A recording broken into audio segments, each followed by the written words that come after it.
तो बहुत सारी खबरें आपको मीडिया पे, सोशल मीडिया पे देखने को मिलती है। मैंने यहाँ पर BA LLB की पढ़ाई की है। I am a registered lawyer from India. Then I went to Canada because मुझे ऐसा था कि मुझे लाइफ में थोड़ा इंटरनेशनल एक्सपोजर चाहिए, थोड़े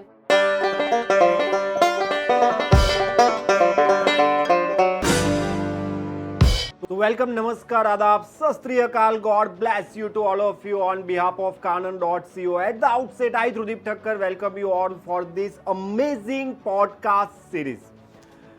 हम आज सोशल मीडिया के एक ऐसे दौर में जी रहे हैं जहां पे दर्द को मरहम लगाने की बजाय दर्द को और मसालेदार कैसे बनाया जाए उसके बारे में बात हो रही है।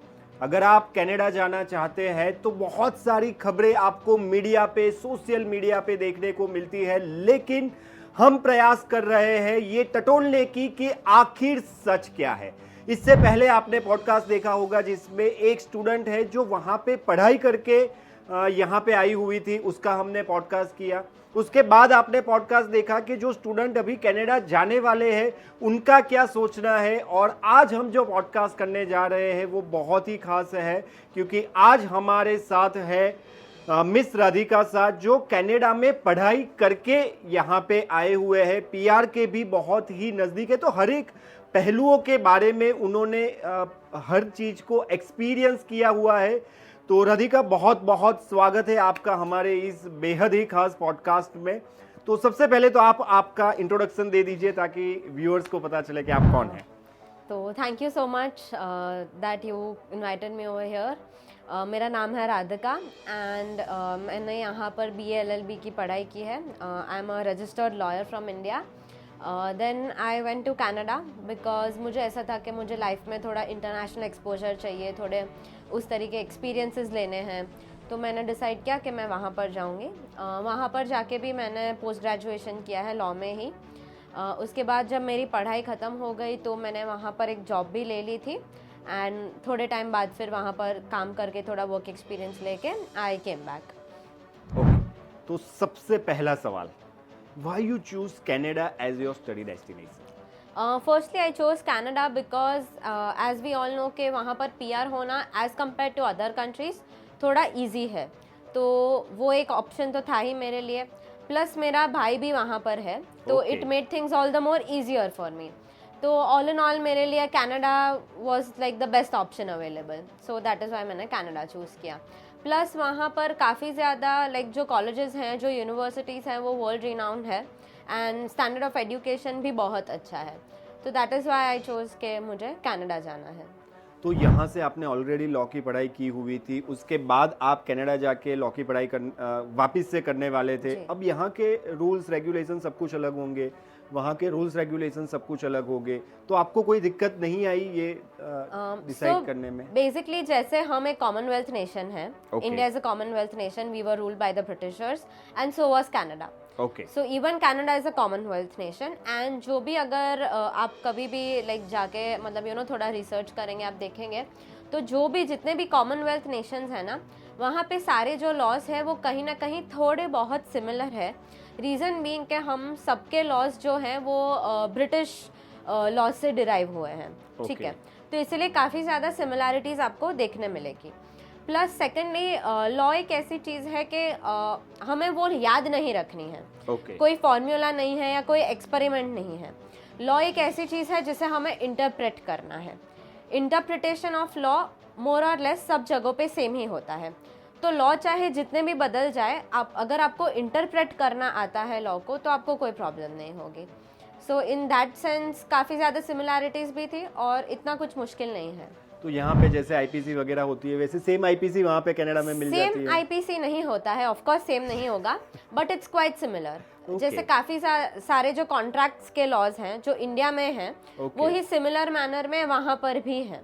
तो जो कॉन्सेप्ट होता है वो कहीं ना कहीं काफ़ी ज़्यादा सिमिलर रहता है। तो कनाडा में आपका एजुकेशन का एक्सपीरियंस कैसा रहा? कनाडा में मेरा एजुकेशन का एक्सपीरियंस एक्चुअली बहुत ही ज़्यादा अच्छा रहा। रीज़न बीइंग कि हम जो सिस्टम फॉलो करते हैं, इंडिया में जो एजुकेशन सिस्टम है वो बहुत ही ज़्यादा अलग है कनाडा की एजुकेशन सिस्टम से। मेनली वहाँ पर ज़्यादा चीज़ें प्रैक्टिकल बेस्ड होती है। आप कि एग्ज़ाम्स भी जो होती है वो प्रैक्टिकल बेस्ड होती है। इंडिया में हम बहुत ज़्यादा थियोरी बेस्ड पढ़ाई करते हैं, जैसे एग्ज़ाम्स के पहले सारी चीज़ें याद करके जाते हैं, फिर लिख के आ जाते हैं। कभी हम शायद ऐसे नहीं सोचते कि ये चीज़ों को हम अप्लाई कैसे करेंगे। बट कनाडा की जो पढ़ाई है वो बहुत ज़्यादा एप्लीकेशन बेस्ड है। वहाँ पर एग्ज़ाम्स में जो क्वेश्चंस भी पूछते हैं ना, वो एप्लीकेशन बेस्ड पूछते हैं। जैसे फॉर एग्जांपल मुझे एग्ज़ाम में एक क्वेश्चन दिया जाता है, वो कोई सिचुएशन होगी, ठीक है, और वो सिचुएशन में जो मैंने पढ़ा है, जो कॉन्सेप्ट पढ़ा है या जो लॉ पढ़ा है, वो मुझे अप्लाई करना है। उस तरीके से मुझे एग्ज़ाम में वो सिचुएशन का आंसर देना है। तो मुझे वो याद नहीं रखना है कि रूल क्या है, मुझे बस वो याद रखना है कि रूल का कॉन्सेप्ट क्या है और वो कॉन्सेप्ट इस सिचुएशन में या कोई और सिचुएशन में एप्लीकेबल कैसे होता है। तो काफ़ी ज़्यादा उस सेंस में एप्लीकेशन बेस्ड वहाँ पर पढ़ाई होती है। ऑल्सो जो वहाँ का सिस्टम है, जो करिकुलम है, वो बहुत लीनियंट तो नहीं कह सकते कि बहुत लीनियंट है, ऐसा नहीं कह सकते, बट थोड़ा ईजियर है इन द सेंस कि जो पूरा जो वेटेज होता है, एग्ज़ाम्स के मार्क्स होते हैं, उसको पूरा वहाँ पर डिवाइड किया जाता है। फॉर एग्ज़ाम्पल 20 मार्क्स के क्विज़ होते हैं, 30 मार्क्स के असाइनमेंट्स होते हैं, 10 मार्क्स के प्रेजेंटेशंस होते हैं, 40 मार्क्स की एग्ज़ाम्स होती है। तो उसमें में जो पूरा 100 मार्क होता है ना, उसको डिवाइड कर देते हैं वो लोग। तो फॉर एग्ज़ाम्पल अगर मैं कोई एक असाइनमेंट में अच्छा परफॉर्म नहीं कर पाई, तो भी मेरे पास बाकी सारी चीज़ें हैं कवर अप करने के लिए। यहाँ पर वेरेज इन कंपैरिजन इंडिया में कैसा होता है कि हमें पूरा ही 100 मार्क का एक पेपर आ जाता है, या फिर 70-80 मार्क्स का एक पेपर आता है और बाकी इंटरनल्स होते हैं। तो हमारा वो जो 70-80 या 100 मार्क्स का वेटेज होता है, वो कम्प्लीटली एक ही चीज़ पे डिपेंडेंट होता है। और अगर उसमें हम अच्छे से नहीं परफॉर्म कर पाते हैं तो ऑब्वियसली हमें अच्छा स्कोर नहीं आने वाला है। बट वहाँ पर वो चीज़ नहीं है, तो स्ट्रेस भी जो होता है ना, वो थोड़ा उस सेंस में कम हो जाता है। Like I regularly need to be on my toes, I need to finish my assignments, prepare for my quizzes and exams and everything. But वो थोड़ा थोड़ा पोर्शन करके उसको डिवाइड कर देते हैं, तो वो उतना डिफिकल्ट नहीं होता है एज़ कम्पेयर टू जो पूरा बड़ा सा पोर्शन हमें यहाँ पर एग्ज़ाम के पहले पढ़ के जाना पड़ता है। तो उस सेंस में काफ़ी ज़्यादा थोड़ा कहे तो हम लीनियंट तो नहीं कह सकते, बट रिलैक्सिंग है एंड मज़ा भी आता है बिकॉज वेरियस एक्टिविटीज़ में डिवाइडेड होता है, इसलिए तो उस तरीके से थोड़ा अच्छा है वहाँ पर सिस्टम। अक्सर लोग ये कहते हैं, क्योंकि आपके भी बहुत सारे फ्रेंड्स वहाँ पे होंगे, आपने भी सोशल मीडिया पे बहुत सारी रील्स देखी होगी कि कनाडा में अगर आप अभी पढ़ाई करने के लिए जा रहे हो तो आपको जॉब नहीं मिल सकती। सच्चाई क्या है? ऐसा नहीं है कि आपको जॉब नहीं मिल सकती है। प्रॉब्लम ये है कि काफ़ी ज़्यादा जो स्टूडेंट्स वहाँ पर जाते हैं, वो एक मेंटालिटी लेके जाते हैं, पता नहीं क्यों, पर एक माइंडसेट लेके जाते हैं कि चलो मैं आज कनाडा जा रहा हूँ या जा रही हूँ, तो जैसे ही मेरी पढ़ाई ख़त्म होगी तुरंत ही मुझे एक अच्छी सी जॉब मिल जाएगी और तुरंत ही मैं बहुत सारे पैसे बना लूँगा या बना लूँगी। अब वो अगर हम देखने जाए तो वो कहीं ना कहीं थोड़ा सा एक गलत माइंडसेट है, क्योंकि अगर आपको दुनिया के कोई भी कोने में अगर सेटल होना है, अच्छे से काम करना है, अच्छा खासा पैसा बनाना है, तो it takes time for you to attain that level of success. अगर आप इंडिया में हो, कनाडा में हो या और भी कोई कंट्री में हो, उस लेवल के सक्सेस को लाने में थोड़ा टाइम लगता है। स्टेप बाय स्टेप वो पूरा प्रोसेस जाता है, रातों रात किसी को भी सक्सेस नहीं मिलता है, ठीक है, वो माइंडसेट ही बहुत गलत है। तो जो लोग ऐसा सोच के जाते हैं कि तुरंत तुरंत मैं गाड़ी ले लूँगा, घर ले लूँगी, ये हो जाएगा वो हो जाएगा, तो ऑब्वियसली वो तो पॉसिबल नहीं होने वाला है, राइट। आपको धीरे धीरे करके अच्छे से पढ़ाई करनी है, फिर जॉब लेनी है, फिर आप आगे ऐसे करके सोच सकते हो। तो उस तरीके से ऐसा नहीं है कि जॉब्स नहीं मिलती हैं। Also I feel that lot of students who go over there do not put hard work at the right places. They are ready to work hard, but I feel that they are not ready to put hard work at the right places. By this what I mean to say is कि काफ़ी ज़्यादा जो बच्चे जाते हैं वो part time jobs के पीछे बहुत लग जाते हैं। आई एम नॉट सेइंग कि पार्ट टाइम जॉब्स मत करो, ऑफकोर्स आपको वहाँ पर भी सर्वाइव करना है, थोड़ा बहुत पैसा बनाना है, so that you can cover for your expenses, तो ऑफकोर्स आप पार्ट टाइम जॉब्स करो, बट जो 20 आवर्स 24 आवर्स का आपको लिमिट दिया गया है उसके अंदर रह के करो। एक्स्ट्रा एडिशनल वर्क मत करो। Reason being firstly it will and you up into a lot of trouble, क्योंकि आप रूल्स को तोड़ रहे हो। एंड सेकेंडली जो आपको आपकी पढ़ाई करने के लिए, कॉलेज अटेंड करने के लिए एंड थोड़ा बहुत जो फ्री टाइम भी हमें मिलना चाहिए, वो आपको नहीं मिलेगा। अगर आप काम करने के पीछे ही भागते रहोगे तो आप अच्छे से कॉलेज भी नहीं अटेंड कर पाओगे, कॉलेज के इवेंट्स वगैरह जो होते हैं वो भी नहीं अटेंड कर पाओगे, ध्यान आपका रहेगा नहीं, आप थक जाओगे। तो ऑब्वियसली जब आप क्लास अटेंड भी कर रहे हो तो आप अटेंटिव नहीं रहोगे, ठीक है। आप सोशलाइज नहीं कर पाओगे, नेटवर्किंग नहीं कर पाओगे, जो वहाँ पर बहुत ही ज़्यादा इम्पॉर्टेंट होता है। तो आप सिर्फ अगर पार्ट टाइम वर्क के पीछे भाग रहे हो कि मैं पार्ट टाइम वर्क करूँगा, 40 आवर्स अ वीक करूँगा, तो आप अगर वो करने जा रहे हो तो then obviously you are going to miss out on a lot of things. जो कॉलेज में आपको रेज्यूमे मेकिंग सिखाया जाता है, नेटवर्किंग सिखाया जाता है, वो सारी चीज़ों को आप मिस कर दोगे। एंड जब आप पढ़ाई ख़त्म करने के बाद जब आप आपकी फील्ड जॉब के लिए जाओगे तो आपको तो वो सारी चीज़ें आती ही नहीं है। yes. तो ऑफकोर्स आपके लिए बहुत मुश्किल हो जाता है फील्ड जॉब ढूंढना। And that is why people complain and से कि हमें जॉब नहीं मिल रहा है। बट एक्चुअली जॉब मिल रहा है, नहीं मिल रहा है ऐसा नहीं है। इट्स जस्ट दैट आपको जहाँ पर मेहनत करनी है आप वहाँ मेहनत नहीं कर रहे हो, आप कोई और ही डायरेक्शन में मेहनत कर रहे हो। तो मेरा सजेशन तो हर एक इंसान को वही रहेगा कि आप करो part time job, no problem, but limits में करो। जो आपको बताया गया है उतना करो। बाकी का जो आपका टाइम है वो आप पढ़ाई में डालो, आप आपकी कॉलेज की लाइब्रेरी में जाके बैठो, प्रोफेसर से कम्युनिकेट करो, आपके बैचमेट से कम्युनिकेट करो, अपना खुद का एक नेटवर्क बनाओ, सो दैट जब आपकी पढ़ाई ख़त्म होती है और जब आप जॉब ढूंढने जाते हो तो कई ज़्यादा लोग आपको हेल्प भी करेंगे रेफरेंसेस के लिए, आपके कई ज़्यादा लीड्स भी होंगी आपके पास। तो इन दैट सेंस आपका एप्लीकेशन प्रोसेस भी ईजी रहेगा और आपको अच्छी सी जॉब भी मिल जाएगी। आपका पार्ट टाइम जॉब का एक्सपीरियंस कैसा रहा था? मतलब आपको पार्ट टाइम जॉब कैसे मिली थी, क्या आपका प्रोसेस रहा था? सो मेरा एक्सपीरियंस एक्चुअली काफ़ी अच्छा रहा था। आई feel that I was lucky in that sense. मैंने मेरी पार्ट टाइम, जब मैं कनाडा गई एक्चुअली, तो एज आई टोल्ड यू कि मेरा भाई भी कनाडा ही रहता था, तो इनिशियली फॉर 1 मंथ मैं मेरे भाई के साथ ही रही थी। वो लंदन सिटी रहता था तब, एंड मेरी कॉलेज टोरंटो में थी। तो आफ्टर अ मंथ जब मेरी कॉलेज इन पर्सन स्टार्ट हो रही थी तो मैं टोरंटो शिफ्ट हो गई, बट फर्स्ट मंथ मैं मेरे भाई के साथ रही थी। तो ऑफ कोर्स कहीं ना कहीं things were a little easy because I already had my brother to help me out and to guide me. तो what I started doing was के फ्री टाइम में मैं बहुत सारे जो जॉब पोर्टल्स हैं वहाँ पर अप्लाई करती रहती थी। पहले तो मैंने मेरा रेज्यूमे बना दिया, फिर मैं वॉकिंग जाती थी, आजू बाजू जो भी शॉप्स वगैरह थे, जो सुपर स्टोर्स थे, उन सब जगहों पे जाती थी। वहाँ पे अगर मुझे दिखता था that if they are open for hiring तो वहाँ पर मैं मेरा रेज्यूमे हैंड ओवर करती थी। उस तरीके से फिर मैं जॉब पोर्टल्स पे जाती थी, जैसे इंडीड है, ग्लासडोर है, लिंक्डइन है, तो वो सारे जॉब पोर्टल्स पे मैं जाती थी। उस तरीके से वहाँ पर लोकेशन डाल के फ़िल्टर्स अप्लाई करके मैं अप्लाई करती गई पार्ट टाइम जॉब्स के लिए, बिकॉज ये सारे पोर्टल काफ़ी ज़्यादा यूज़र फ्रेंडली होते हैं, तो आपको इतनी मुश्किल भी नहीं होती। आप आराम से फ़िल्टर लगा सकते हो, आपके सिटी का फ़िल्टर लगा सकते हो, पार्ट टाइम फुल टाइम जो भी चाहिए उस हिसाब से फ़िल्टर लगा के you can look for jobs. तो वैसे ही मुझे मेरा फर्स्ट जो पार्ट टाइम जॉब है, I used to work with LCBO and which is a government run institution, and मुझे भी वो इंडीड थ्रू ही मिला था।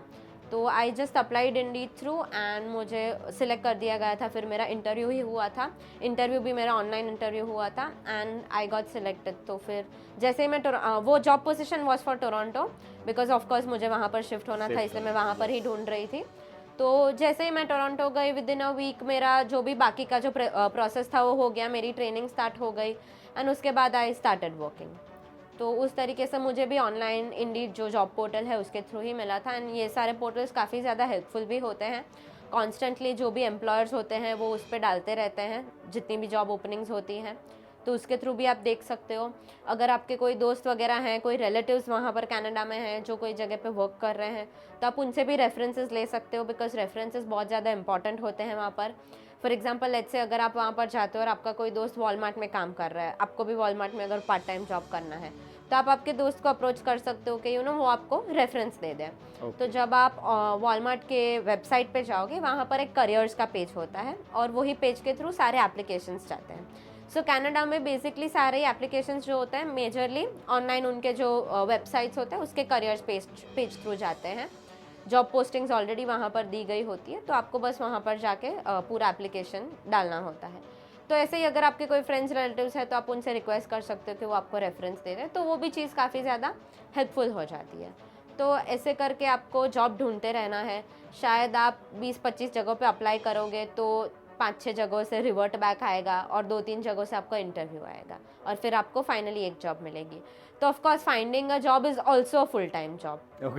It's not so easy but you have to do it constantly. Okay, कौन सी qualities होनी चाहिए स्टूडेंट्स में जो उन्हें जॉब हासिल करने में मदद करती है?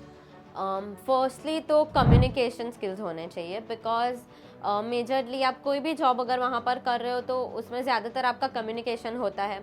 आइदर कोई क्लाइंट फेसिंग जॉब कर रहे हो, रिटेल में जा रहे हो, तो ऑफकोर्स आपको क्लाइंट के साथ 1-to-1 कम्युनिकेट करना ही पड़ता है. या फिर अगर इवन इफ आप कोई और ऑर्गेनाइजेशन में काम कर रहे हो तो आपको आपके कोवर्कर्स के साथ, आपके सीनियर्स के साथ कम्युनिकेट करना पड़ेगा. तो फर्स्टली कम्युनिकेशन स्किल्स बहुत ज़्यादा इम्पॉर्टेंट होनी चाहिए. वहाँ पर लोग आई फील बहुत ही ज़्यादा स्ट्रेट फॉरवर्ड होते हैं. They are very polite yet they are very straightforward. So you need to communicate in that sense. You need to be be careful of what you say, because culturally हम बहुत अलग हैं, वो बहुत अलग हैं. ठीक है, तो कभी ना कभी ऐसा भी हो सकता है कि आपका शायद इंटेंशन कुछ गलत बोलने का ना हो, बट उनके कल्चर में वो चीज़ इतनी ज़्यादा एक्सेप्टेबल नहीं होती है. तो be very mindful of what you से. So firstly, learning the right communication skills. Secondly, learning the right kind of writing skills. By writing, I mean communication in written form. Then apart from that, just be, ethical. Just be nice to people. Don't be rude, because people over there are really very polite. Okay. Even if they're not nice to you, they are still going to be polite and say things nicely. So of course that is a skill that you need to learn. And हाँ, बाकी जो अगर आप कोई भी field में हो तो डिपेंडिंग ऑन द फील्ड आपको जो आपका स्किल सेट होता है वो थोड़ा अपग्रेडेड रखना पड़ता है. आपका computer skills basically brush up करके जाओ, बिकॉज ज़्यादातर चीज़ें आप ऑब्वियसली कोई सिस्टम पे ही वर्क करने वाले हों. तो बस बेसिकली वो सारी स्किल्स आपको आनी चाहिए. बाकी चीज़ों के लिए मोस्टली वहाँ पर सब जगहों पे ट्रेनिंग दी जाती है. तो कुछ भी ऐसी पर्टिकुलर चीज़ें होती है उसके लिए आपको ट्रेनिंग दी जाएगी, तो ऑफकोर्स आप वो सीख लोगे. So yeah, just be courteous, be polite and be nice to people. Great. तो आप जब इंडिया से गए थे तो आप कौन सी स्किल सीख के यहाँ से गए थे, या कोई ऐसी चीज़ जो मतलब आपको लगता है कि नहीं मैंने तो ये गलती की है जी, लेकिन अभी बाकी जो स्टूडेंट्स जा रहे हैं वो ये गलती ना करे, ऐसा आप चाहते हो? तो ऐसी कोई बात है? मैं जब गई तब मैं स्किल सीखने वाइज तो मैं ऑलरेडी थोड़ा वर्क एक्सपीरियंस लेके एक्चुअली यहाँ से गई थी. तो थोड़ी बहुत चीज़ें थी जो मैंने सीखी हुई थी, बिकॉज मेरे पास almost 1 year of work experience था इंडिया से. तो in that sense I feel के कम्युनिकेशन वगैरह मैं अच्छे से करके गई थी. मैं actually the most important is मैं रेज्यूमे मेकिंग स्किल्स सीख के गई थी. ओके. सो जैसा रेज्यूमे यहाँ पर हम यूजुअली बनाते हैं वैसा वहाँ पर नहीं बनता है. वहाँ पर थोड़ा अलग से बनता है. हर एक जॉब के लिए जब आप कनाडा में अप्लाई करते हो तो आपका resume has to be tailor made. Because जितनी भी जॉब्स के लिए आप अप्लाई करोगे तो हर एक जॉब के रिलेटेड, जॉब पोजीशन के रिलेटेड एक जॉब डिस्क्रिप्शन दिया जाता है. अब वहाँ पे ऐसा होता है कि वहाँ पे काफ़ी ज़्यादा सॉफ्टवेयर यूज़ किए जाते हैं and the software sort out your resumes. So what the software will do is that वो जो जॉब डिस्क्रिप्शन है वो और आपका रेज्यूमे को कंपेयर करेगा. All the keywords should be matching. So your resume should have keywords, at least 80 to 90% of the keywords which are mentioned in the job description for that particular position. तो आप जब अलग अलग jobs के लिए apply कर रहे हो तो you need to make sure that आप उस पर्टिकुलर जॉब के अकॉर्डिंग, जॉब डिस्क्रिप्शन के अकॉर्डिंग आपका रेज्यूमे बना रहे हो. तो सारे ही रेज्यूमेस टेलर मेड होने चाहिए. ऑफकोर्स बहुत मेहनत लगती है एक रेज्यूमे बनाने में, टाइम कंज्यूमिंग होती है ये चीज़, बट ये चीज़ आपको करनी ही पड़ेगी. बिकॉज अगर नहीं करोगे तो आपका रेज्यूमे पहले ही वो सॉफ्टवेयर के थ्रू डंप किया जाएगा. आपका रेज्यूमे कभी एचआर को पहुंचेगा भी नहीं. तो that is a reason why people से कि वहाँ पर इंटरव्यूज़ नहीं मिल रहे हैं या जॉब नहीं मिल रही है, क्योंकि आप ढंग से रेज्यूमे बना ही नहीं रहे हो. इसलिए आपका रेज्यूमे कभी एचआर को पहुँचता नहीं है और इसलिए आपको कभी इंटरव्यू का कॉल आता नहीं है. You need to make sure that आप हर एक जॉब डिस्क्रिप्शन के हिसाब से हर एक टेलर मेड रेज्यूमे बना रहे हो. आप अगर 5 जॉब्स के लिए अप्लाई कर रहे हो तो you need to have like 4 to 5 different resumes depending on the job and the position. So that is something that you really need to take care of. ऐसा कोई फूड था जो मतलब कनाडा में जाके आपने पहली बार टेस्ट किया और लगा यार ये तो बहुत वियर्ड फूड है, या ऐसा कुछ any cultural experience that you have? So I tried a lot of things. I think I am a foodie, तो मुझे बहुत अच्छा लगता है अलग अलग चीज़ें ट्राई करना. तो कनाडा में एक स्पेशलिटी है जिसको हम कहते हैं Putin. Okay. So Putin is basically French fries, and on top of french fries they have different sorts of gravies. Meat भी होता है बिकॉज ऑफ कोर्स वहाँ पर काफ़ी ज़्यादा नॉन वेजिटेरियन कंजम्पशन होता है, बट वेजिटेरियन ऑप्शन भी आपको उसमें मिलता है। yes. तो आप जो भी अगर नॉन वेज खाते हो तो वेल एंड गुड, नहीं भी खाते हो तो वेजिटेरियन ऑप्शन मिलता है उसमें। So it's basically French fries with some gravy and toppings. So काफ़ी ज़्यादा एक्चुअली टेस्टी होता है। प्लस वहाँ पर ठंड बहुत ज़्यादा होती है, तो आपको ठंडी में ऐसे ही गरम गरम चीज़ें खाने में और भी ज़्यादा मज़ा आता है। So yes, that was one thing that I really liked. And apart from that, I tried various different cuisines, world cuisines. I used to have a lot of Afghani food because mainly उनका flavor थोड़ा similar to ours होता है, मिर्ची मसाला होता है उसमें, and काफ़ी healthy भी होता है. It's not junk. Basically, usually they have meat, they have vegetables, they have rice, and they have 2-3 different sorts of sauces. So उस sense में काफ़ी ज़्यादा healthy होता है. It's not junk at all. तो मैं अफ़गानी food काफ़ी खाती थी वहाँ पर. And yeah, that's pretty much it different cuisines wise. तो बाकी भी काफ़ी ज़्यादा चीज़ें हम खाते थे. टिम हॉटन्स तो है ही, सुबह शाम रात वो तो होता ही है. तो यस, वो भी होता था. So yeah. अभी अक्सर ये कहा जाता है कि कनाडा का हेल्थ केयर सिस्टम जो पहले था वो अभी उतना अच्छा नहीं रहा है, वेट टाइम बहुत ज़्यादा रहता है, तो आपका एक्सपीरियंस क्या रहा है कनाडा के हेल्थ केयर सिस्टम के साथ? So with regards to healthcare, yes, this is a fact that वहाँ पर थोड़ा वेटिंग टाइम ज़्यादा रहता है. रीज़न बीइंग कि हेल्थ केयर कनाडा में फ्री है. यहाँ पर जैसे प्राइवेट हॉस्पिटल्स होते हैं या प्राइवेट क्लिनिक्स होते हैं, वहाँ पर भी होते हैं, but kind of it is funded by the government. आपके हेल्थ इंश्योरेंस में वो सारी चीज़ें कवर हो जाती है, तो हेल्थ केयर कहीं ना कहीं फ्री होता है. And that is also reason कि बहुत ज़्यादा बैकडअप होता है वहाँ पर, तो थोड़ा वेटिंग टाइम ज़्यादा रहता है. With regards to my experience, luckily मुझे कभी वो एक्सपीरियंस करने की ज़रूरत नहीं पड़ी थी. तो I am not really sure, क्योंकि मैं वहाँ पर एक्चुअली कभी कोई हॉस्पिटल में नहीं गई थी. थैंक गॉड मुझे कभी ज़रूरत नहीं पड़ी थी. एंड अपार्ट फ्रॉम दैट, जो नॉर्मल हमें कभी सर्दी खांसी वगैरह हो जाता है तो उसके लिए तो ओवर द काउंटर मेडिकेशन मिलते हैं. तो जैसे यहाँ पर हम क्रोसिन या डोलो ले लेते हैं, वैसे वहाँ पर टाइलेनॉल होता है. It's similar. सो अगर ऐसा कुछ है कि बुखार आ रहा है, सर्दी खांसी है, ऐसा थोड़ा बहुत छोटी मोटी चीज़ हो रही है, तो दैट इज़ ओके. आप नॉर्मली यहाँ से अगर कोई मेडिकेशन अपना कैरी करके गए हो तो ऑफकोर्स आप वो यूज़ कर सकते हो. अगर नहीं भी है तो वहाँ पे जो लोकल, जैसे मैंने कहा टाइलेनॉल होता है, वैसे कोई मेडिकेशन ले सकते हो, तो इशू नहीं आता है. ज़्यादातर जो स्टूडेंट्स होते हैं उनका हेल्थ इंश्योरेंस ऑलरेडी होता है, कवर्ड ही होता है. तो कभी गॉड फॉरबिड ऐसी ज़रूरत भी पड़े कभी डॉक्टर को विजिट करने की, तो वो सारी चीज़ें उसमें कवर हो जाती है, तो इशू नहीं आता है. मतलब इंश्योरेंस में दवाई से लेके सब कुछ इंक्लूडेड डेंटल नहीं होता है और विजन आईसाइट नहीं होता है. Otherwise it is included. So but again yes, हमको ऑफकोर्स हम कोई न्यू कंट्री जा रहे हैं, वहाँ पर हमारे पेरेंट्स तो होने नहीं वाले हैं, राइट. तो थोड़ा बहुत हमें भी सीखना है कि हमें खुद का ध्यान कैसे रखना है. वहाँ पर वेदर काफ़ी ज़्यादा ठंडा होता है, तो देयर इज़ अ चांस कि आप बीमार पड़ जाओगे. वो ठंडे वेदर में फ्लू सीज़न जब आता है तो कुछ ना कुछ तो होते रहता है, ऑफकोर्स ह्यूमन बॉडी है. तो हमें वो भी सीखना है कि हम खुद का ध्यान कैसे रख रहे हैं. अगर हम कोई दोस्तों के साथ रह रहे हैं, आजू बाजू वाला अगर कोई बीमार है, तो हमें एज अ ह्यूमन उनकी भी मदद कर देनी चाहिए, क्योंकि जैसे हम अकेले हैं वैसे वो भी वहाँ पर अकेले हैं. तो अगर हम किसी को आज काम आ रहा है तो कल उठ के कोई और हमारी हेल्प कर देगा. तो उस तरीके से हमें भी थोड़ा कंपैशनेट रहना चाहिए, एक दूसरे को हेल्पफुल होना चाहिए. And it works out both the ways.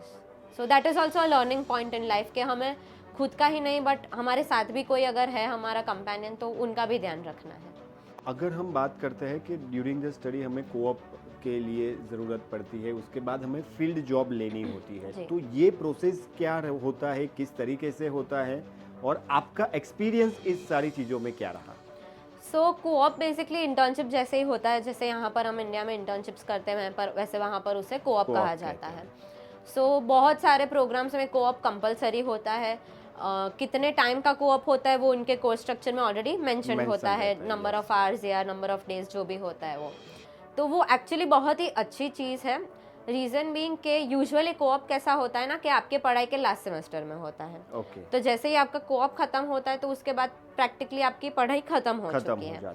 तो वो बेस्ट चीज़ है. रीज़न बीइंग कि अगर आप पहले से अच्छे से कोऑप ढूंढते हो, आपको कोऑप मिल जाता है, आप वहाँ पर काम कर रहे हो, आपका लास्ट सेमेस्टर है, अब आपको भी पता है कि उसके बाद आपको आपका वर्क परमिट अप्लाई करके फिर जॉब लेना है. तो जब आप वहाँ पर काम कर रहे हो कोई ऑर्गेनाइजेशन के साथ, तो आई सजेस्ट कि सब जो भी लोग कर रहे हैं बहुत अच्छे से करो.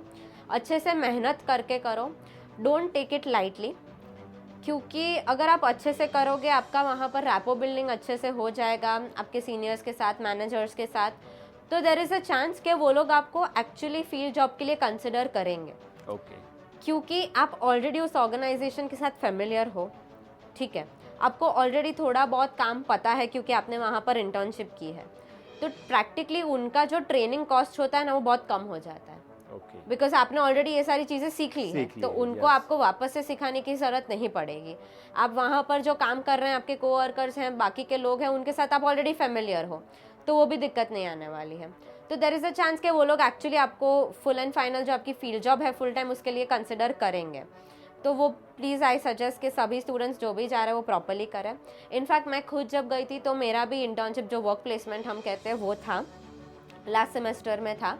आई started working with a personal injury form, with a personal injury law form, and मुझे याद है कि जब मेरा कोऑप शुरू हो रहा था ना, उसके 3 महीने पहले से मैंने कोऑप ढूंढना स्टार्ट कर दिया था। I started speaking to my seniors, तो उनके थ्रू अगर कुछ रेफरेंस मिल जाता है या उनको कोई फॉर्म्स के बारे में पता होता है तो वैसे करके I started speaking to them. फिर जो हमारा कॉलेज का पोर्टल था, जो जॉब पोर्टल था हमारी कॉलेज का, उस पर जाके आई स्टार्टेड अप्लाइंग। उसी तरीके से जो दूसरे जॉब पोर्टल्स है, लिंक्डइन है, इंडीड है, उन सब चीज़ों पे भी जाके सर्च कर करके I started applying to all those places which offered an internship. तो वैसे करके मैंने तो 2 मंथ्स इन एडवांस अप्लाई करना स्टार्ट कर दिया था। लकीली मुझे टाइमली मैनर में मेरा कोऑप मिल भी गया था। I started working over there. मेरा सेमेस्टर जो लास्ट वाला था उसमें मैंने फील्ड प्लेसमेंट मेरा किया था, एंड लकीली उसके बाद since I had a good rapport with my manager and उनको शायद कहीं ना कहीं मेरा काम भी पसंद आया होगा, तो I just spoke to them regarding the final field job and they were actually happy to absorb me in. So I got my first job through my co-op only. So that made my transition really very easy from a student, from a study permit to a work permit. क्योंकि मुझे फिर जो struggle होती है ना काम ढूंढने की, वो मेरे लिए बहुत ज़्यादा कम हो गई थी क्योंकि मेरे पास ऑलरेडी जॉब ऑफर था। तो जैसे ही मेरी कॉलेज ख़त्म हुई, I took a vacation for a couple of days and then I started working because मेरा जॉब ऑलरेडी सॉर्ट आउट हो चुका था। तो फिर जाके ईजी हो जाती है लाइफ। तो ये कई स्टूडेंट्स हैं ना ये बात नहीं समझते हैं। पहले वो लोग जहाँ पर मेहनत करती होती है वहाँ पर नहीं करते हैं। जैसे कोऑप ढूंढना मेहनत करना है तो आपको वहाँ पर मेहनत करनी है। अगर आप 5 दिन शायद पार्ट टाइम वर्क नहीं भी करोगे ना उस दौरान तो चल जाएगा, क्योंकि आपको आपकी फाइनल जॉब वहाँ से मिलने वाली है। तो राइट डायरेक्शन में मेहनत करो, ये सारी चीज़ों में मेहनत करो, तो कहीं ना कहीं आपको आगे जाके बेनिफिशियल रहेगी और देन आपकी लाइफ इजी हो जाएगी। So that is something that I would recommend to everybody who goes over there. तो फाइनल पीस ऑफ एडवाइस जो स्टूडेंट अभी कनाडा जा रहे हैं उनको आप क्या देना चाहेंगे? Final piece of advice will be firstly don't get worried. Okay. It's going to be difficult. Of course, you are moving to a whole different country. आपकी पूरी लाइफ चेंज होने वाली है. From food to weather to clothes to people around you, everything is going to change. Of course, it's a little overwhelming, but don't worry, you all will settle in. It's a very beautiful country. So जब भी time मिले, जितना भी time मिले और जितनी भी आपकी फाइनेंशियल कैपेसिटी हो उतना ट्रैवल करो. नई चीज़ें देखोगे, नई चीज़ें सीखने मिलेगी, नए लोगों को मिलोगे, नए एक्सपीरियंसेस होंगे, कुछ ना कुछ काम लग जाएगा, मज़ा भी बहुत आएगा. तो ट्रैवल करो, काम के टाइम पे काम करो, पढ़ाई के टाइम पे पढ़ाई करो, एंड जब बाकी का टाइम मिलता है, फ्री टाइम होता है, तो नई नई एक्टिविटीज़ में पार्टिसिपेट करो. जो चीज़ें हमको यहाँ पर नहीं करने को मिलती है वो वहाँ पर जाके करो, क्योंकि कौन सी चीजें जो मतलब यहाँ पे करने को नहीं मिलती और वहाँ पे मिल जाती है? जैसे यहाँ पर ऑफ कोर्स यहाँ पर वेदर बहुत गर्म होता है, हम इंडिया से बिलोंग करते हैं, वहाँ पर बहुत ही ठंडी होती है, तो वहाँ पर स्पोर्ट्स जो होते हैं वो बहुत ज़्यादा अलग होते हैं. यूजुअली हम इंडिया में क्रिकेट खेलते हैं, फुटबॉल खेलते हैं, वॉलीबॉल खेलते हैं, राइट. वहाँ पर जो स्पोर्ट्स होते हैं वो बहुत अलग होते हैं. वहाँ पे मेनली लोग बास्केटबॉल खेलते हैं, बेसबॉल खेलते हैं, इवन आइस हॉकी खेलते हैं, which is the national sport of Canada. So try going for all those things. Winter में आप आइस स्केटिंग के लिए जा सकते हो. Of course it's a new experience, यहाँ पर तो हमें वो करने नहीं मिलता है. आप स्कीइंग करने जा सकते हो. अगेन हमको वो सारी चीज़ें यहाँ पर नहीं करने मिलती है. स्कीइंग है, स्नोबोर्डिंग है, तो यू नो वैसी सारी चीज़ों का एक्सपीरियंस लो, तभी तो मज़ा आएगा. अगर हम कोई न्यू कंट्री जा रहे हैं तो हम चाहते हैं कि हमारी लाइफस्टाइल में थोड़े चेंजेस आए, तो हम अगर न्यू एक्टिविटीज़ करेंगे, अगर वहाँ के रूल्स फॉलो करेंगे, वहाँ के हिसाब से रहेंगे, तो ही ऑफकोर्स हमारी लाइफ में वो लाइफस्टाइल चेंज आएगा. So go for such new experiences, it's a lot of fun and take care of yourselves. आप पढ़ाई ख़त्म कर लो, काम कर रहे हो तो आपके पेरेंट्स को भी बुलाओ, उनको भी वो सारी चीज़ें दिखाओ. Of course they will feel proud of you and they will feel good. So जहाँ पर मेहनत करनी है वहाँ पर मेहनत करो, राइट डायरेक्शन में मेहनत करो. Be nice to people, be helpful, आपको भी लोग मदद करेंगे. ध्यान रखो अपनी चीज़ों का और खुद का, क्योंकि वहाँ पर भी ऑफकोर्स काफ़ी ज़्यादा स्कैम्स होते हैं. तो we also need to be very aware and very safe in that sense. We need to take care of our things, we need to manage our finances. Financial management भी बहुत एक important चीज़ है जो वहाँ पर जाके आप अगर अकेले रहोगे तो वो सारी चीज़ें सीख जाओगे, बिकॉज आपको पता है कि इतना अमाउंट है और आपको उतने में ही आपका चलाना है. तो ऑफ कोर्स वो चीज़ें भी सीखने जैसी होती है, वो लाइफ लेसन्स होते हैं सारे. Absolutely. तो आप बहुत सारी चीज़ें सीखोगे, not only academically but things for your life जो आपको हमेशा आगे जाके काम लगेंगी. So yes, it's a great experience. लड़कियों के लिए क्या कनाडा सेफ है? Yeah, more or less it's safe. It's not that bad. Of course, there are certain places, certain areas जो थोड़े unsafe होते हैं. Try avoid going to such areas. जा भी रहे हो तो रात को बहुत ज़्यादा अकेले लेट मत जाओ. हो सके तो ग्रुप्स में जाओ वहाँ पर, या फिर just avoid going to those places. But in general it's quite safe, इतना इशू नहीं है. अगर रात को लेट से भी कहीं से आओगे तो भी प्रॉब्लम नहीं है. पब्लिक ट्रांसपोर्ट होता है, बसेस होते हैं, सबवेज होता है, हाँ ट्रैम्स होते हैं, तो वो सारी चीज़ें सेफ ही है, ऐसे कोई इशू तो होता नहीं है. तो बस थोड़े अवेयर रहो, अपनी चीज़ों का ध्यान रखो, और अगर आपको पता चलता है कि थोड़े एरियाज है जो सेफ़ नहीं है तो वहाँ पर जाना बस थोड़ा अवॉइड कर लो. बाकी ऑल इन ऑल तो कोई इशू नहीं है, कुछ प्रॉब्लम ज़्यादा होती नहीं है. It's all safe. ओके. और आपने जो कहा था कि बहुत सारे स्कैम होते हैं, उससे हमें बचना चाहिए, तो कनाडा में कैसे कैसे स्कैम होते हैं और ऐसे स्टूडेंट कैसे बच सकते हैं? सो काफ़ी बार वहाँ पर कैसे होता है कि जॉब रिलेटेड स्कैम्स होते हैं. ओके. तो let's say Facebook market place है, वहाँ पर फेसबुक मार्केट प्लेस बहुत ज़्यादा चलता है एंड बहुत हेल्पफुल भी होता है in a positive way. But of course with a positive there is always a negative side. तो काफ़ी ज़्यादा लोग फेसबुक मार्केट प्लेसेस पे स्कैम करते हैं जॉब रिलेटेड के, ये जॉब है वो जॉब है, बट आपको इतना पे करना पड़ेगा डिपॉजिट, एंड देन अल्टीमेटली ऐसी कोई जॉब होती नहीं है. काफ़ी ज़्यादा चीज़ें जब वो फेसबुक मार्केट प्लेस पे या ऐसे कोई ऐप पे सेल करते हैं तो वो डैमेज्ड होती है या कुछ प्रॉब्लम वाली होती है, बट हमको नहीं पता चलता है और हम वो खरीद लेते हैं, तो हमारा पैसे उस तरीके से भी वेस्ट कभी कभी हो जाते हैं. अगर आप बाहर ट्रैवल कर रहे हो तो काफ़ी बार आपको कोई अननोन लोग क्रेडिट कार्ड इन्फॉर्मेशन मांगते हैं या हेल्प मांगते हैं कि आप मुझे इस तरीके से हेल्प कर दो, मैं फंस चुका हूँ या ऐसा कुछ प्रॉब्लम है, and then when you try to help them ultimately आपके ही पैसे लिए जाते हैं. तो वैसी सारी चीज़ों से हमें थोड़ा बच के रहना है. अगर हम कुछ बाय भी कर रहे हैं, कुछ इवन इफ सेकंड हैंड भी है कोई प्रॉब्लम नहीं है, बट थोड़ा चेक करके बाय करो. अगर घर भी रेंट करना है तो पहले से ही बुक मत कर लो. अगर पॉसिबल होता है तो खुद पहले वहाँ पर जाओ, फिजिकली वो घर जाके चेकआउट करो. अगर आपको अच्छा लगता है, सब कुछ सही लगता है, नेबरहुड अच्छा लगता है, फिर तो ही वहाँ पर आप परमानेंटली मतलब स्टे करने के लिए जाओ, रेंट पे करो. क्योंकि काफ़ी ज़्यादा टाइम कैसा होता है कि फ़ोटोज़ देख के हमें नहीं पता चलता है कि एक्चुअल में चीज़ कैसी है. जब हम जाते हैं तब पता चलता है कि कुछ और ही डिफरेंट निकल जाता है. तो मेनली ये घर में एक्चुअली ये प्रॉब्लम बहुत आती है. कभी कभी घर बहुत ज़्यादा गंदे होते हैं, बेड बग्स का इशू होता है, रोचेस का इशू होता है, बट वो सारी चीज़ें ऑफकोर्स हमें फ़ोटोज़ में कभी नहीं पता चलती है. कभी कभी लगता बहुत बड़ा रूम है बट होता नहीं है, बहुत कंजस्टेड होता है, राइट. तो वैसी सारी चीज़ें अवॉइड करने के लिए आप पहले ही अगर पॉसिबल होता है तो खुद फिजिकली जाके चेक कर लो. कोई फ्रेंड्स या रिलेटिव्स हैं अगर वो हेल्प करने के लिए रेडी है तो उनको जाके बोलो कि एक बार देख के आओ. उसके बाद ही आप वो सारी चीज़ों में पैसे इन्वेस्ट करो तो अच्छा रहेगा. आपके साथ कोई स्कैम हुआ था? नहीं, लकीली नहीं हुआ था. लॉयर है, मतलब पहले से इंडिया से भी लॉ पढ़ के गए हैं, वहाँ पे भी लॉ पढ़ रहे हैं, लोगों को भी डर लगेगा कि नहीं भाई इसके साथ स्कैम नहीं करते हैं.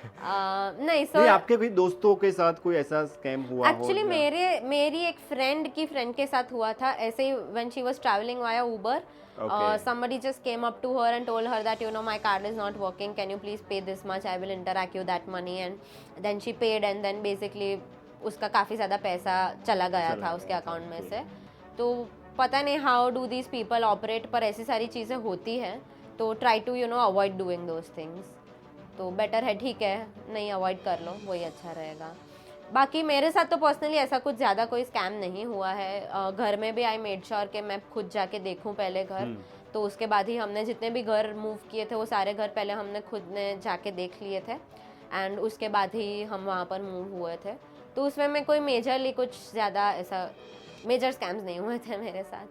पीआर करना कितना मुश्किल होता है, कितना आसान होता है कनाडा में, किस तरीके से आप पीआर कर सकते हो और उसके लिए कौन सी चीज़ों के लिए हमें ध्यान रखना है? क्योंकि ज़्यादातर स्टूडेंट जा रहे हैं, जैसे कि आपने भी कहा, you choose Canada because of PR, वो आपके बैक ऑफ द माइंड में हमेशा रहता है। तो वो गोल हासिल हम कैसे कर सकते हैं? ऑफ कोर्स अगर हम कोई कंट्री चूज़ कर रहे हैं तो कहीं ना कहीं हमारा थॉट प्रोसेस रहता ही है कि हमें वहाँ पर पीआर लेना है या हमें वहाँ पर रहना है, तो उसी चीज़ को ध्यान में रखते हुए हम कोई कंट्री जाना चूज़ करते हैं। अभी of course it has become a little tough to get a PR in Canada. 5-6 साल पहले जैसी चीज़ें थी अब सेम नहीं रही हैं, थोड़ा डिफ़िकल्ट हुआ है।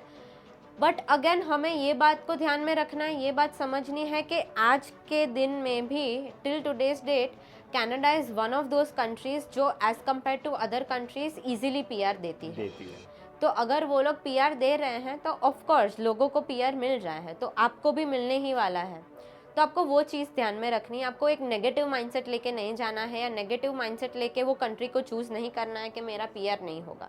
अगर वो कंट्री पीआर दे रहा है और अभी भी ऐसा एक कंट्री है जो इजीली पीआर दे रहा है तो वो सिर्फ कनाडा है, तो ऑफकोर्स आपको पीआर मिलेगा। अब आपका काम ये है कि आपको पीआर लाने के तरफ मेहनत करनी है, राइट? तो you need to choose the right kind of program, ठीक है? You need to choose the right kind of work. जब आप पढ़ाई ख़त्म करने के बाद भी आप वर्क पे शिफ्ट होते हो तो stop doing odd jobs firstly, try getting a field job, तो उससे आपका स्कोर भी ज़्यादा बढ़ जाएगा। टियर कैटेगरी 0, 1, 2, 3 का होगा तो आपके लिए बेनिफिशियल होने वाला है।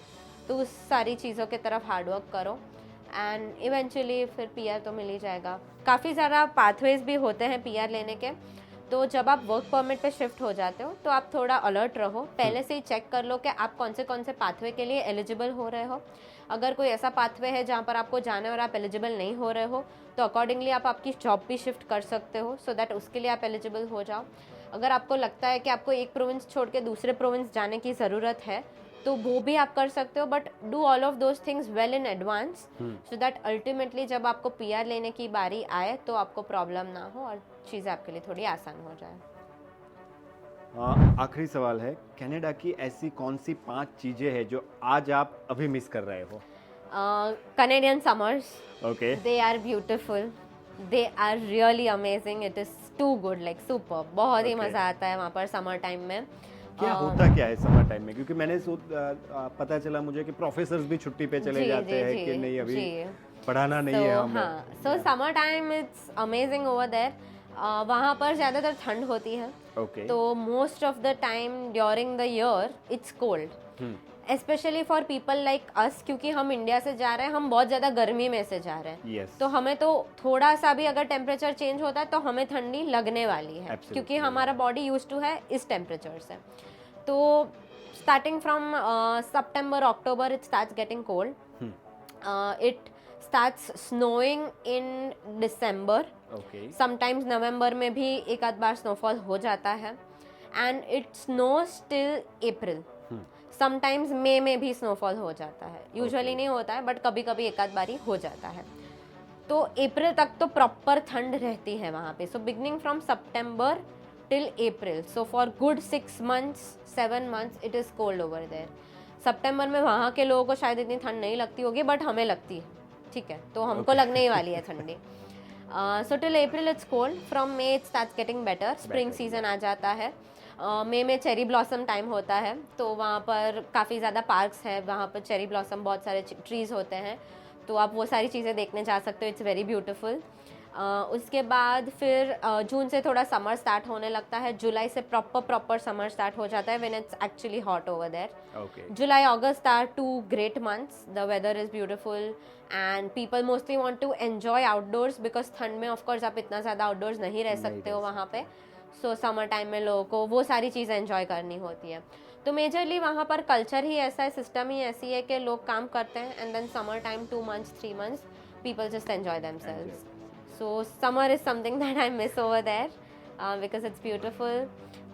Then I miss, of course, the shopping okay because it's too good. मतलब इंडिया से भी ज्यादा शॉपिंग आप कनाडा में करते थे?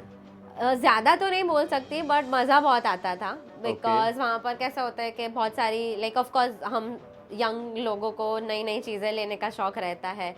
इलेक्ट्रॉनिक्स होते हैं, कपड़े होते हैं, शूज़ होते हैं, बैग्स होते हैं, ऑफ कोर्स सबको ही शौक़ रहता है. तो वहाँ पर बहुत ज़्यादा फैक्ट्री आउटलेट मॉल्स वगैरह होते हैं. तो ये सारी जो अच्छी अच्छी ब्रांडेड चीज़ें होती हैं, you know, all the funky stuff and everything, वो सारी चीज़ें ऐसी जो फैक्ट्री आउटलेट मॉल्स होते हैं ना, वहाँ पर काफ़ी ज़्यादा रीजनेबल रेट्स में मिल जाती है. तो अभी for example if you are a group of friends, एक दिन आप प्लान कर सकते हो कि यू नो आप सब अगर सबको जाना है तो आप शॉपिंग करने चले जाओ. तो क्योंकि फैक्ट्री आउटलेट मॉल्स हैं ना यूजुअली सिटी से थोड़े दूर होते हैं. तो either you need to book a cab और you need to use the public transport, थोड़ा टाइम भी ज़्यादा लग जाता है. तो ऐसे ही आप एक दिन प्लान करके सब दोस्त मिलके जा सकते हो, अच्छे से शॉपिंग करो, मज़े करो. तो that is something of course that I miss. मैंने सुना है कि मतलब वहाँ पे इलेक्ट्रॉनिक्स गैजेट, खासकर एप्पल के फोन वगैरह बहुत सस्ते मिलते हैं इंडिया से. बहुत सस्ते तो नहीं मिलते हैं बट काफ़ी ज़्यादा फ़र्क पड़ जाता है बिकॉज वहाँ पर नवंबर टाइम में जो ब्लैक फ्राइडे वगैरह आता है तो उस टाइम पे बहुत अच्छी अच्छी डील्स मिल जाती है वहाँ पर. सो फॉर एग्जांपल अगर एक चीज़ आपको $100 की मिल रही है ना, तो शायद ब्लैक फ्राइडे के टाइम पे आपको वो $70 में मिल जाएगी. यू नो, उतना चेंज हो जाता है वहाँ पर. तो ऑफ कोर्स अगर आपको नए गैजेट्स बाय करने हैं, अगर आपको शौक है, आपको ज़रूरत भी है नई चीज़ें बाय करने की, तो during that time you can buy all those things. तो आपको काफ़ी ज़्यादा बेनिफिट उसमें पड़ जाता है. उस टाइम पे बहुत सारी स्कीम्स भी चलती है. जैसे यू नो अगर आप इतना लोगे तो आपको इतना फ़ायदा होगा, थोड़ी चीज़ें फ्री में हो जाती है. तो of course why wouldn't you want to take advantage of all those things.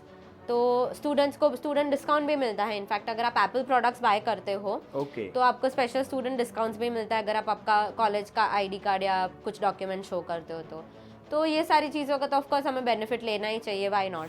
तो yeah, those are the good things. And yeah, basically sometimes even the lifestyle, like work culture wise भी वहाँ पर अगर 9 to 5 होता है तो then it's just 9 to 5. You need to, you know, follow those things. So it is good. वो थोड़ा balance भी मिल जाता है, वर्क लाइफ बैलेंस भी मिल जाता है, आपको दूसरी एक्टिविटीज़ करने का भी टाइम मिल जाता है. घर पे भी अगर आपको पर्सनल आपका कुछ काम करना है तो यू नो वो सारी चीज़ें भी आप कर सकते हो. तो उस तरीके से थोड़ा फ्लेक्सिबल है वहाँ पर, क्योंकि वहाँ पर कल्चर ही वैसा है. तो या दोज अदर थिंग्स जो काफ़ी अच्छी होती है वहाँ पर. So thank you Radhika for spending your most valuable time with us. बहुत मज़ा आया आपके साथ ये पॉडकास्ट करके. बहुत ही इन्फॉर्मेटिव था क्योंकि बहुत सारे लोगों को नहीं पता होता था कि कनाडा में क्या होता है. रील्स देखते हैं लेकिन ग्राउंड रियलिटी क्या है. तो हमारा मकसद ही यही है कि हम लोगों से ये पूछना चाहते हैं कि एक्चुअल में ग्राउंड रियलिटी क्या है, कौन सी चीज़ों के बारे में ख्याल रखना है, वहाँ पे जॉब कैसे मिलती है. क्योंकि जो भी स्टूडेंट्स जा रहे हैं उनके पेरेंट्स का सबसे बड़ा कंसर्न यही रहता है कि जॉब कैसे मिलेगी, PR कैसे मिलेगा. तो बहुत ही बखूबी तरीके से आपने ये सारी चीज़ें शेयर की है. So thank you very much for that. और ऑडियंस को भी मैं कहना चाहूँगा कि अगर आपके कोई भी सवाल है, इसके अलावा भी अगर आपके कोई सवाल है तो आप कमेंट सेक्शन में यहाँ पे लिख सकते हैं. और राधिका से हम रिक्वेस्ट करेंगे कि वो जो भी सवाल आते हैं वो सबके जवाब जो है वो राधिका मैम पर्सनली आपको दे देंगे. Thank you so much for having me over here. Thank you so much. तो यही हमारा प्रयास रहता है कि हम खबरों को टटोलते हैं, ग्राउंड रियलिटी क्या है उसके बारे में हम सारी खबरें आप तक पहुंचाते हैं. तो ऐसी ही खबरें, ऐसी ही पॉडकास्ट, ऐसी ही इंफॉर्मेटिव इन्फॉर्मेशन के लिए आप देखते रहिए कानन वीज़ा इनसाइट्स.